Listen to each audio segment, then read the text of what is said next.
지금 제 화면이 우리 본문 말씀을 우리 이영돌 선교사님이 읽어 주셨는데, 너희는 내가 명하는 대로 행하면 곧 나의 친구라. 예수님이 하신 말씀이고요. 이렇게 예수님이 우리를 위해서 목숨을 버리시겠다는 그런 말씀입니다. 그런데 이 말씀에 참 큰 도전을 받은 한 선교사님이 계셨거든요. 오늘 제가 그 선교사님의 이야기도 나눌 수 있기를 바라는데, 우리 민족에게 문이 닫혔을 때 선교사님이 오시는 분들이 이 귀칠라프하고 토마스 선교사님이십니다. 이 토마스 선교사님은 우리 민족에서 순교를 당하셨고, 이게 문이 열리기 전입니다. 이거는 세국정책 때. 그런데 문이 열리죠. 1882년부터 이제 한미 수호조약이 체결되고 그 이후로 한영, 한불, 한독, 한러 다 체결이 되거든요. 문이 열린 후에 선교사님들이 우리나라에 들어왔던 첫 번째 선교사님은 알렌 선교사입니다. 이분은 중국에 계셨거든요. 중국 선교사로 파송받았다가 이분이 1884년에 이제 우리나라에 오시게 되는데, 그러면 태평양을 건넌 선교사님들은, 본격적으로 오시는 선교사님들은 1885년입니다. 그러면서 1887년부터 교회를 시작을 하게 되는데, 이 한국 교회가 엄청난 어려움을 당한 것이 우리 민족이 일제한테 완전히 통치권을 뺏겨버립니다. 그리고 일제는 여기서 신사참배를 강요하게 되고, 그러다 보니까 이제 우리나라의 많은 분들이 순교를 하시게 되는 것을 보게 됩니다. 결국은 하나님께서 우리 민족에게 해방을 주셔가지고, 이 해방 이후에 우리 민족의 또 하나의 어려움이 바로 이 코리안 워, 한국 전쟁.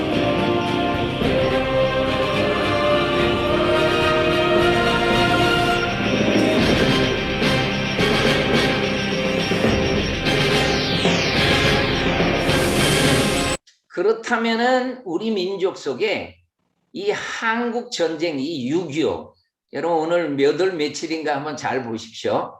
6월 25일이 언제인지 한번 잘 계산해 보십시오. 제가 그래서 오늘 6.25의 얘기를 특강으로 제가 정했는데요.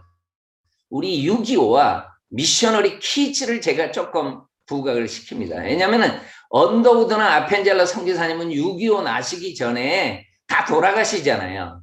웬만한 선교사님들은 다 6.25를 경험하지 못합니다. 근데 미셔너리 키즈들은 6.25 때 한참 젊을 때인 분들이 많거든요. 그 이야기를 한번 좀 나눠보도록 할 텐데, 한국에서 태어난 최초의 선교사 자녀, 이분은 앨리스 레베카라는 분입니다. 한국에서 태어나가지고 한국에서 돌아가시고 한국에 선교사로 오시는 분입니다. 그러니까 이 앨리스 레베카가 이 선교사님들 가운데서는 최초로 태어난 이 베이비인데, 선교사 자녀인데, 미셔너리 키즈인데, 여러분 한번 생각을 해보십시오. 아까 얘기했던 귀칠라프나 토마스나 알렌, 이런 분들의 자녀였을까? 아니었습니다. 이분들의 자녀는 아니었습니다. 그럼 누구였을까? 바로 이분들입니다. 아펜젤라, 언더우드가 우리나라에 오시게 되지 않습니까? 인천 제물포에 도착을 하니까 제물포항에 가면은 이분들이 도착했던 기념탑이 있어요. 그 기념탑이 지금 이렇게 한국 기독교 100주년 기념탑 이렇게 되어 있거든요. 여기에 보면은 세 사람이 나옵니다. 세 사람. 이 세 사람이 누군가 봤더니, 아펜젤라 선교사님은 결혼하셔서 오셨고, 언더우드는 싱글로 오는 거예요. 그러니까 싱글로 왔던 선교사님의 자녀가 될 수가 없고, 아펜젤라 선교사님의 딸입니다. 그러니까 바로 앨리스 레베카 아펜젤라입니다. 라스트 네임이 아펜젤라가 되는 거예요. 아펜젤라 선교사님의 딸이 최초로 우리나라에 태어난 선교사의 자녀입니다. 그 연도는 1885년, 그러니까 1885년에 들어오셔가지고 11월 9일 날 서울 정동에서 태어나게 되는 거죠. 이분의 일생을 보면은 정동에서 태어나서서 이제 이화여대 강당에서 말씀을 전할 때 이제 돌아가십니다. 순직하게 되는데, 근데 이분은 6.25를 경험하지 않습니다. 바로 6.25가 일어났던 그해 2월 달에 목숨을 잃게 됩니다. 6.25는 6월 달에 생기게 되는 것이고요. 그러면서 배제학당을 아펜젤라 선교사님이 섬기고, 그리고 정동 제1교회가 또 교회가 섬기고 할 때 1889년 11월 6일 날 아들이 태어납니다. 아펜젤라 선교사님의 아들이죠. 그래서 여러분 아펜젤라 선교사님의 가족 사진을 보면은 이 큰 딸이 레베카입니다. 앨리스 레베카.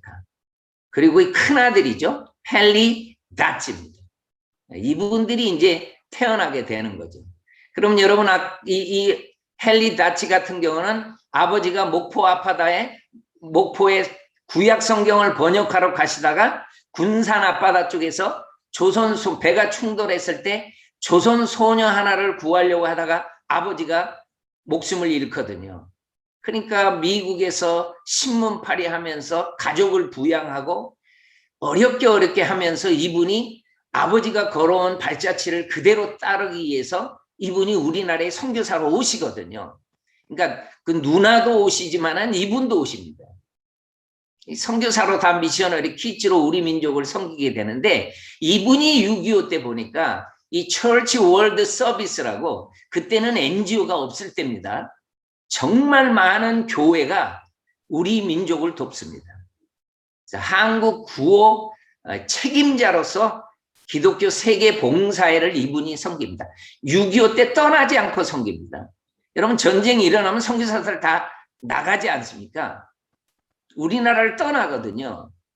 그런데 제가 선교사님들을 연구하다가 어떤 분들을 봤냐면은 6.25 때 안 떠나는 거예요. 왜 그런가 봤더니 이 민족하고 같이 죽겠다는 거예요. 그 사랑이 이 선교사님들한테 많이 있었던 것을 보게 됩니다. 그러니까 정말 많은 한국 분들을 도와주시고 하다가 아프시죠. 몸이 아프시죠. 이때가 되면은 6.25가 일어날 때가 되면은요, 이분은 거의 60이 넘어갑니다. 이제 나이가 60세가 넘어가니까. 그러니까 몸도 불편하시고. 그래서 치료차 미국을 가시는 거예요. 근데 이분이 미국에 갈 때도 유언을 합니다. 나는 절대로 미국에 묻지 말아라. 나를 한국 땅에 묻어달라. 그래서 이분은 치료차 미국에 가셔서 사실 돌아가셨습니다. 이 병으로. 그래서 여러분 이분이 유언대로 양화진에 가면은 이 묘가 헨리 다치 아펜젤라 묘입니다. 그러니까 1953년도에 우리나라가 이제 휴전 이후에 이분은 돌아가시게 되는 거죠. 그 옆에 아버지의 시신은 없었지만은 배제학당 동문들이 기념비를 만들어 놓은 것이죠. 여러분 이 아펜젤라 가족에서 싱글로 오셨던 언더우드입니다. 이분은 인도 땅에 가려고 했었지만은 그 약혼자가 인도 땅까지 가려고 했을 때는 허락을 했어요. 근데 이분이 선교지를 조선으로 바꾸니까 약혼녀가 파혼을 해버립니다. 그 나라 뭐 완전 정보도 없고 어떻게 될지도 모르고 가면은 죽을지도 모르는데 그 약혼녀가 파혼을 해가지고 언더우드가 싱글로 오는 거예요. 그래가지고. 그래서 이 언더우드는 와가지고 자기 사랑채에서 고아원을 시작하죠. 이 고아원 학생들이 크면서 우리나라에 경신, 정신 이런 미션 스쿨로 이어지게 되는 것입니다. 그리고 세문안골에서 세문안교회를 이제 시작하시는 거죠. 그리고 1883년 3월 달에 이 언더우드에게 참 좋은 일이 일어납니다. 바로 여의사가 한 분이 왔어요. 릴리아스 스트링 홀톤이라는 여의사가 왔는데 이분이 왔던 그해 여름에 우리나라에 엄청난 선교사님들이 어려움을 당하는 게 뭐냐면 이 베이비 라이엇이라고 유아 소동이 일어납니다. 그러니까 외국 사람들이 이제 아이들을 데려다가 뭐 가리키는 것 같지만은 나중에 커서 전부 다 종으로 노예로 팔아버리고 그 눈은 사진기로 만들고 뭐 이런 헛소문이 퍼져가지고요. 릴리아스 스트링 선교사님이 병원을 못 가는 거예요. 그때 이제 이분을 병원까지 안내해 주시고 또 퇴근할 때 모시고 오는 분이 언더우드입니다. 그래서 이분들이 그래서 결혼을 하는 거예요. 1889년에. 결혼을 하시니까 하나님께서 이렇게 릴리아스 스트링 홀턴 선교사님의 나이 들었을 때의 모습이죠. 아주 예쁜 모습을 볼 수가 있습니다. 제가 어디 가든지 이분의 이야기를 할 때 보면은 파혼당하기 참 잘했다. 그런 농담으로 제가 얘기를 하는데 파혼당했지만은 정말 멋진 부인을 얻게 되죠. 그리고 이분이 드디어 1890년에 아들을 낳게 됩니다. 서울 정동에서 아들을 낳게 되죠. 이 아들이 원한경이라는 아들입니다. 그 아들이 어렸을 때의 사진입니다. 언더우드 선교사님의 아들이죠. 그리고 소래교회나 이렇게 전도여행 갈 때도 이렇게 아들이 사진 찍힌 사진이 보이죠. 아들이 커가지고 이 아들이 결혼해가지고 또 이제 손자까지 봅니다. 언더우드는. 저 가운데 있는 아이가 원이란 저분도 우리나라의 선교사로 사역을 했던 분입니다. 그러니까 이 원한경 선교사님의 부인이 에델입니다. 에델. 그럼 이 에델 선교사님이나 원한경 분도 이분들도 이 구호물자 배급 책임자로서 6.25 때 정말 많은 사역을 감당하십니다. 그리고 무작정 서울역에 상경하는 소녀들을 위험하니까 데려다가 소녀관에서 잘 양육하고 그럽니다. 그래서 이 에델이라는 사회복지재단이 지금도 있습니다. 에델 빌리지가 있고요. 그리고 이 에델 선교사님, 에델 반 와그너 선교사님의 돌아가신 연도를 한번 보십시오. 1949년입니다. 6.25는 언제 일어나죠? 바로 1년 후에 일어납니다. 그러면 해방된 후에 북쪽과 남쪽에서 지금 이 이념 대립으로 엄청 어려움을 당하고 50년 전쟁을 일으키려고 남한에서는 곳곳에 많은 소요가 일어납니다. 여러분, 이 에델 선교사님이 1949년에 공산당의 총에 저격당해서 순교당하십니다. 제가 우리나라에 오신 선교사님들이 고종황제에 참 사랑을 받고 해가지고 안전을 보호받는데요. 토마스 선교사님은 뭐 세국정책 때 왔으니까 순교당했고, 그리고 진짜로 공산당에게 순교당한 선교사님은 이 에델 반 와그너입니다. 그래서 이 선교사님이 목숨을 잃어요. 그리고 양화진의 언더우드 패밀리의 묘에 이분이 묻히게 됩니다.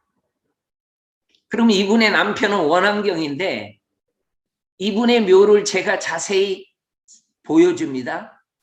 서울에서 태어나가지고 부산에서 돌아가십니다. 그런데 부산에서 돌아가신 연도가 언제입니까? 1951년도입니다. 이분도 6.25 때 안 떠납니다. 그리고 유엔군을 통역하고 하나님이 이 나라 공산화되면은 예수 믿는 사람 다 죽습니다. 자기 부인도 죽었거든요. 그래서 이분이 불철주야 사역을 하시다가 과로사로 목숨을 잃은 거예요. 부산에서. 여러분, 이분의 자녀는 사남 일녀였어요. 막내딸이 원은혜 이렇게 이름이 되어 있는데 제가 깜짝 놀란 것은 이제 언더우드 선교사님의 손자지만은 이분들 전부 미셔너리 키즈 아닙니까? 원한경 선교사님의 자녀들 아닙니까? 어머니가 공산당의 총에 죽었다는 걸 이분들이 모를 리가 없죠. 다 컸을 때니까. 그러니까 이분들이 6.25 때 반응하는 거 보십시오. 이 세 아들은 원득한 원재한 원이라는 전부 자원에서 군대 참전해서 한국전에 참전합니다. 그래서 원이라는 선교사님이 인천 상륙작전에 같이 참전하고요. 그래서 이분의 아들 중에 원요한 선교사가 선교사로 그 원한경 선교사님의 아들 원요한 선교사님이 선교사로 있어서 청주하고 광주에서 사역을 했었거든요.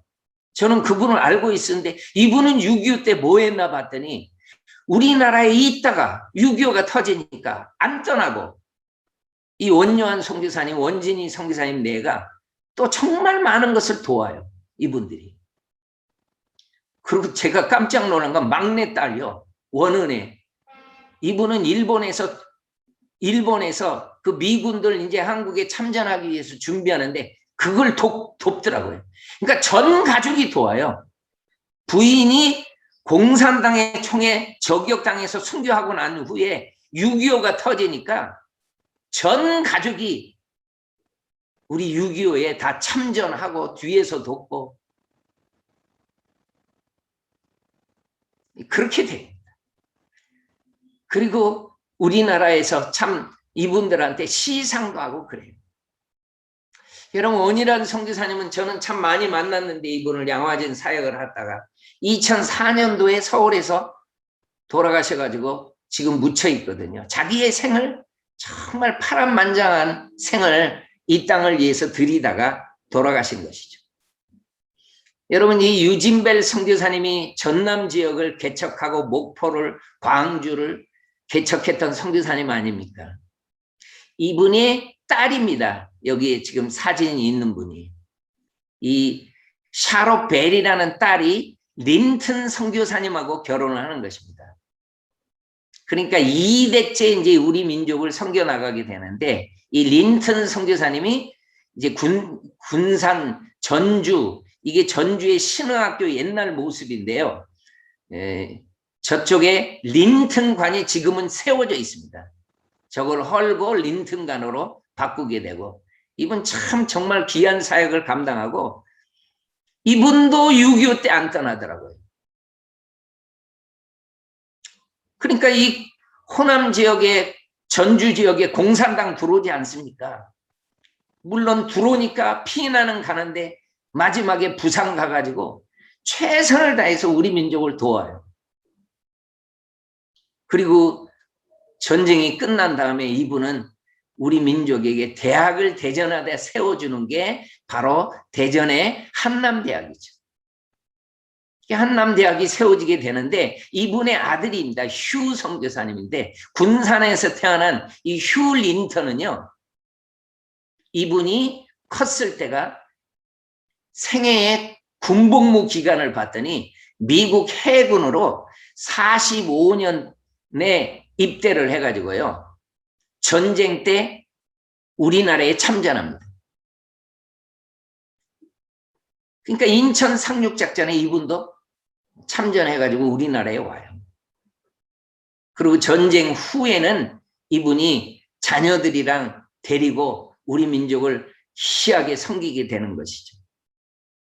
그러면서 로이스와 결혼을 해가지고 우리 민족에 와가지고 이제 사역을 하다가 순천에서 이 선교사님이 이 술 취한 이 운전기사, 버스 기사한테 이분이 교통사고 당해가지고 이분 지금 순천에 잠들어 있거든요.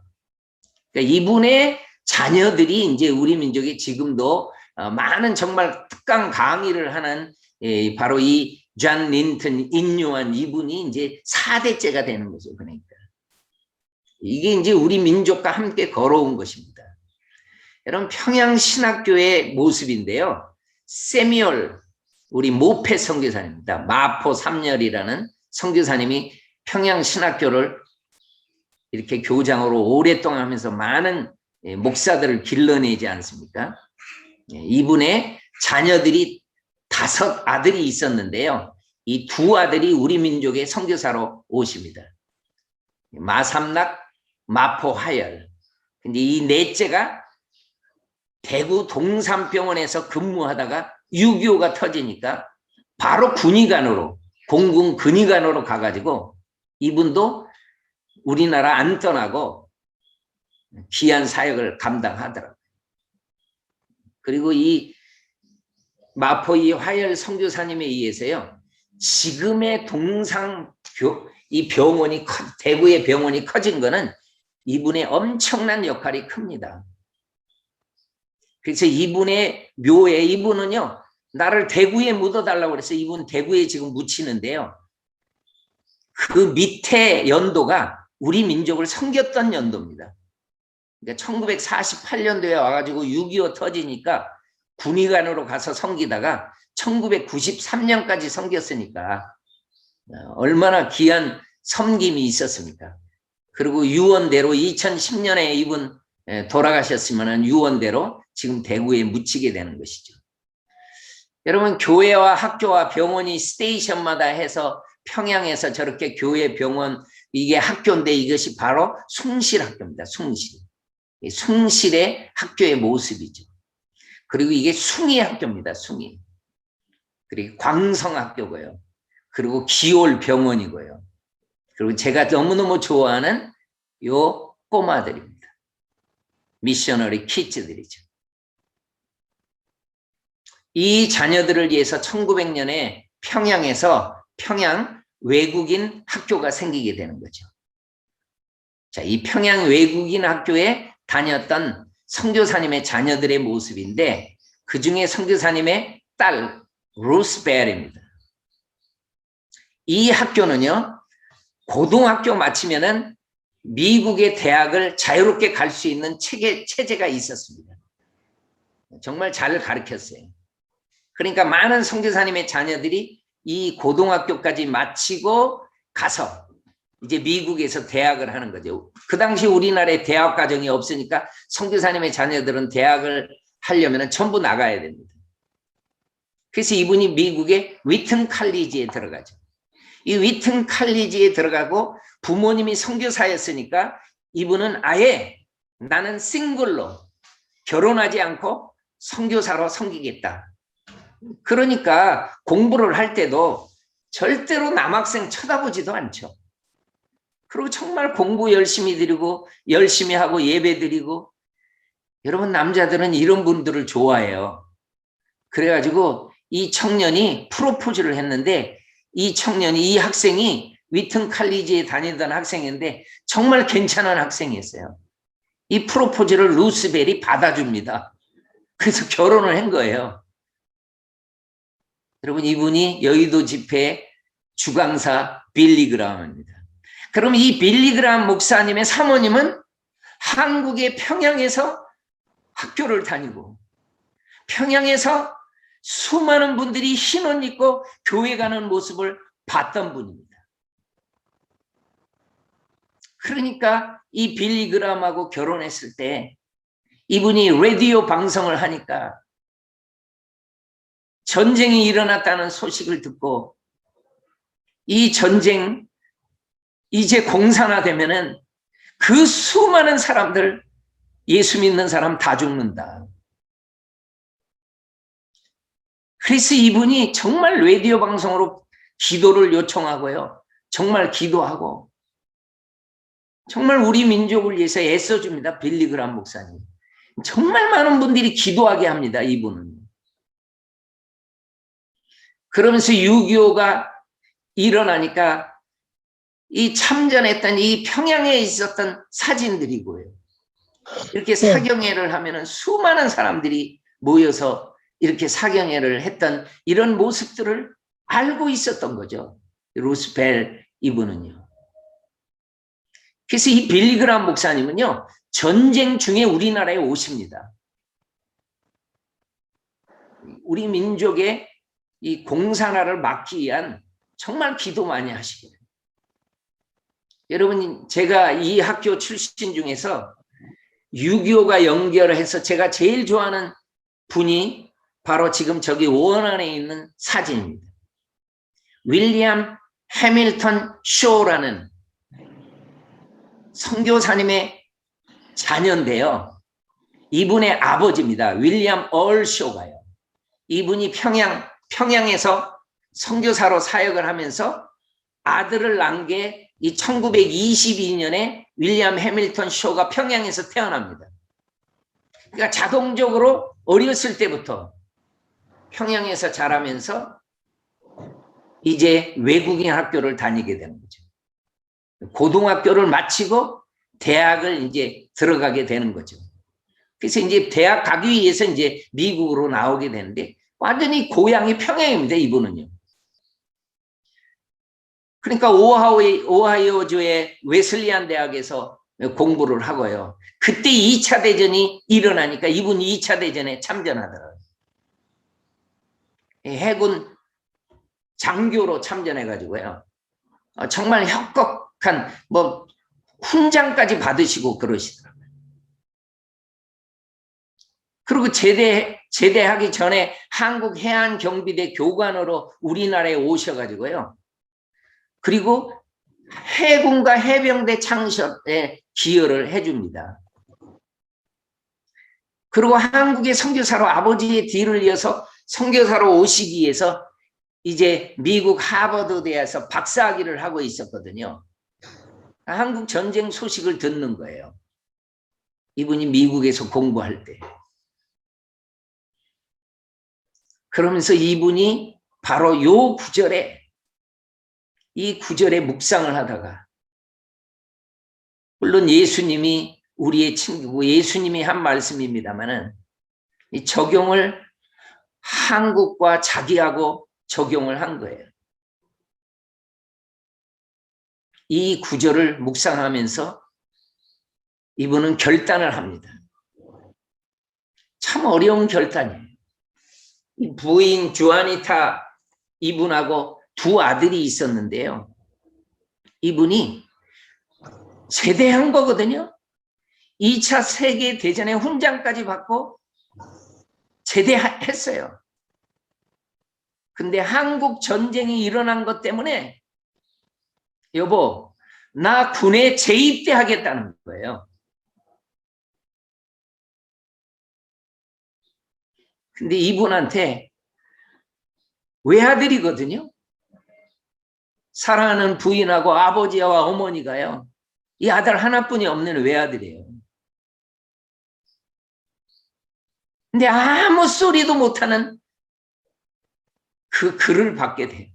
아버지, 어머니 아무 소리도 못합니다. 부인도 아무 말도 못하고. 이분의 글입니다. 저는 한국에서 태어났어요. 저 한국 사람입니다. 저는 선교사가 되어 한국으로 가려고 준비하고 있습니다. 그런데 지금 한국에 전쟁이 일어나서 우리 사랑하는 내 친구들이 고통당하고 있는데 이를 먼저 돕지 않고, 지금 전쟁이 일어나는데 내가 먼저 돕지 않고, 아니 전쟁 다 끝나고 평화가 왔을 때 한국에 내가 선교사로 간다? 어머니 아버지, 내 양심이 도저히 허락하지 않습니다. 여보, 내 양심이 도저히 허락하지 않아요. 나는 평화가 왔을 때 선교사로 간다는 것은 도저히 내 양심으로 견딜 수 없습니다. 여러분, 이 말에요, 아무 말도 못해요.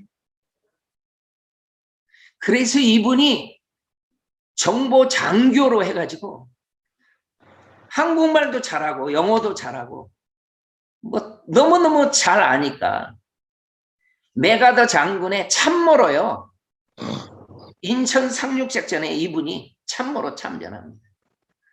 그럼 5,000분의 1의 그 인천 상륙작전, 그 어려운데 하나님이 인천 상륙작전 성공하게 해줬지 않습니까? 그러면 이분의 임무는 끝난 거예요. 정보 장교로서 자기 책임 다한 겁니다. 근데 이분이 뭐라고 하는지 아십니까? 저요, 정보 장교에서 이거 안 하고 제 임무 끝났으니까 나 해병대에 지원하겠습니다. 나 직접 실전에 가서 싸우겠다는 거예요. 해병대로 가서 내가 해전선에서 싸우겠다는 거예요. 그래서 이분이요, 이 정보 장교에서요, 해병대로 와가지고 인천 상륙작전에서 옵니다. 그러면서 상륙작전 할 때 배에서 쓴 겁니다, 이분이. 이게 마지막 편지였어요. 지금 우리는 어렸을 때 놀았던 곳에 가까이 있습니다. 이분이 막 무의도까지 헤엄쳐서 간 적도 있대요. 그쪽에서. 그쪽 지역을 잘 알았답니다. 인천 지역. 원이라는 선교사, 이 언더우드 선교사님의 손자죠. 이분도 인천 상륙작전에 참전했다고 그랬죠. 지금 함대 선단에 있습니다. 우리 서로 지금 기도하고 의지하고 있습니다. 여기 이 자리에 있는 것이 옳다는 것을 알게 되었어. 내가 이 자리에 있는 것이 정말 잘했다, 옳다. 내가 이 전쟁에 참전하지 않고 지금 미국에서 전쟁 끝나기를 기다리고 있었다면은 얼마나 내가 불안해하고 있을까. 근데 이 자리에 참전해 있다는 것. 나 군대 봉부 다 끝났지만은 다시 재입대해 가지고 여기에 참전 와서 여기에 있다는 것이 옳다는 것이 알게 되어서 편안한 마음을 가질 수 있다. 주님께서 저에게 이런 평안을 주고 계신다. 여러분, 이 편지가 마지막이었고요. 정말 이분은 해병대에 지원해 가지고요, 서울 탈환 작전에 나서 최전선에서 나옵니다. 그러면 괴뢰군이 서울 탈환을 그냥 탈환하게 해줍니까? 매복하고 있는 괴뢰군들이 많이 있습니다. 이분은 녹번동 그쪽 녹번리 쪽으로 넘어가는 작전을 했는데 매복해 있는 공산당한테 최전선에서 나오니까 같이 갔던 일행들이 다 죽습니다. 그래서 이분은 아버지가 양화진에 묻어요. 양화진에. 그리고 이분이 전사했던 녹번리 그 자리에는 기념비를 세워주게 됩니다. 이 기념비가 옮겨져 가지고 은평 평화공원에 지금 있습니다. 동상도 있습니다. 거기에. 이분의 스토리는요, 안 믿는 사람도 감동해요. 이성호 해군 참모총장까지 했던 분인데 인천 상륙작전의 중령이었거든요. 이분하고 대화가 되는 거예요. 이분이 한국말을 너무 잘하니까. 이 얘기에 엄청 감동을 받습니다. 모든 사람이 감동받아요. 내가 여기에 왜 왔는지, 왜 인천 이 전쟁에 참전했는지를 알게 되면은 듣는 사람마다 감동이 됩니다. 정말 한국인들보다도 한국을 더 사랑하는구나. 자기들이 부끄러워해요. 아니, 전쟁 나면은 살자고 도망가는 거 아닙니까? 근데 이분의 얘기는 그렇지 않거든요. 그러니까 해군사관학교에 이분의 흉상이 있는 거예요. 그리고 모건대학교에도 흉상이 세워지게 됩니다. 왜 이분들이 경의를 표하겠습니까? 이 이야기가 얼마나 감동이 됩니까? 그러니까 이분은 대한민국의 호국 영웅 우표로도 나옵니다. 이분은. 누가 들어도 감동이죠. 그리고 이분의 소설도 나오고 책도 나옵니다. 아버지입니다. 아버지. 사랑하는 외아들. 많은 선교사님들은 부모님이 먼저 돌아가시고 그 뒤를 잇잖아요. 근데 이 아버지는 달랐어요. 아들이 먼저 죽었어요. 이분도 군목으로 6.25 때 떠나지 않고 우리 민족을 섬겼는데 아들의 전사 소식을 듣고 묘를 양화진에다 묻어주고 기념비 제막식 때 다 참여하고, 그리고 아버지가 써놓은 구절이에요. 이 글 때문에 아버지도 아무 말 못했거든요. 사랑하는 외아들을 붙잡고 싶었는데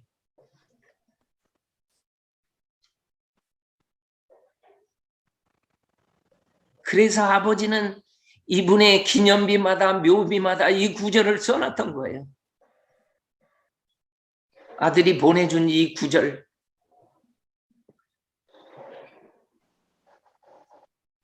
모건대학교 교수로 있으면서 예배당이 필요하니까